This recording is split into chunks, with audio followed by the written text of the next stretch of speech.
Welcome to The Explainer. Today, we're going to try to do something pretty wild. Read the mind of the internet.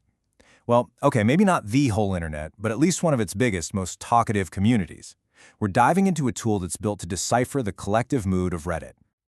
You know, Reddit is just this massive ocean of opinions. It's like a huge online city with millions of people all talking at once, 24/7. So how in the world could you get a sense of the general vibe? That's the real challenge with a platform that's this big and this noisy.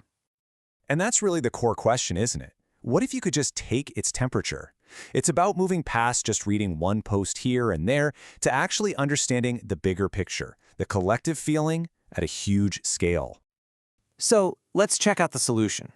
It's this full-stack web application, a tool specifically designed to act like a real-time mood ring for any public subreddit. It takes that chaotic stream of text and turns it into something you can actually understand. And this is where you really see the leap. I mean, the old way, you'd have to manually scroll through post after post. It was slow, tedious work. This new proposed system, though, it's the total opposite. It's automated, it's always available, and it gives you results instantly. So yeah, the key takeaway here is just how big of a jump this is. You're going from a process that could take hours and was full of human bias to getting solid, reliable insights whenever you want them. It's a complete game changer for anyone trying to understand what's happening online. All right, so let's pop the hood and see how this thing actually works its magic. How does it go from you just clicking a button to spitting out a detailed chart? So it's all built on this really smart and honestly classic model called a three-tier architecture. And this isn't just a random choice.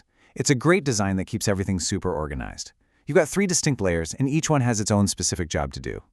And this lays out the whole flow perfectly. The best way to think about it is like a restaurant, right?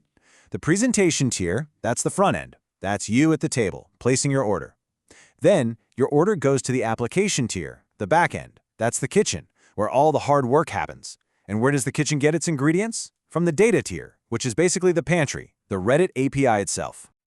Now, the secret sauce for getting into that pantry is this super handy tool called PRA. That's the Python Reddit API wrapper. Think of it as the system's direct line to Reddit's data.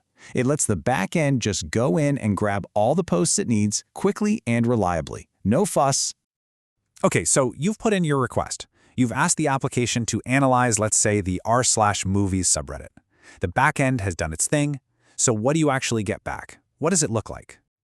First thing you see is this, a super clear, easy-to-read bar chart. It gives you an immediate snapshot of the community's overall mood.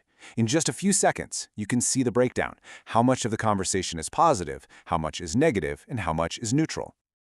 And then you get the word cloud. I love these. It's such a great way to see what topics are actually driving the conversation. The bigger the word, the more people are talking about it. Your eyes are just instantly drawn to the main themes. But here's where it gets even cooler. It doesn't just stop at high-level data. The tool actually pulls out the most positive posts for you, so you can see the exact words people are using when they're excited about something. And of course, on the flip side, it does the exact same thing for the negative stuff. It shows you the most critical posts, pinpointing what's really bothering people. This gives you a much more balanced and, nuanced view of what's going on. So, this is all really neat, but why does it actually matter? Well, this is way more than just a clever tech project. It has some very real, very tangible uses for anyone who wants to understand what people are talking about online. I mean, think about it. Researchers could track shifts in public opinion in real time. A marketing team could get instant feedback on a new product launch. And honestly, any of us who are just curious can dive into a community and see what's really on people's minds. It basically puts the power of social media analysis in anyone's hands. And get this. This is just the beginning. It's really clear from the project's documentation that this is just version 1. The foundation is all set, and they've already mapped out what could come next, which could turn this from a great tool into an absolutely essential one. And the potential upgrades are really powerful. Imagine not just getting a snapshot, but actually tracking a community's mood over time, like during a whole movie release week. Or what if you could analyze the comments for even deeper insights? You could even compare the sentiment between two rival fan communities in real time. That's the kind of potential we're talking about here. And all of this leaves us with a pretty powerful thought. As tools like this get more and more accessible, our ability to understand the huge, complex, and often emotional world of online conversation just grows immensely. The question isn't really if we can understand it anymore, it's what conversation will we choose to listen to first.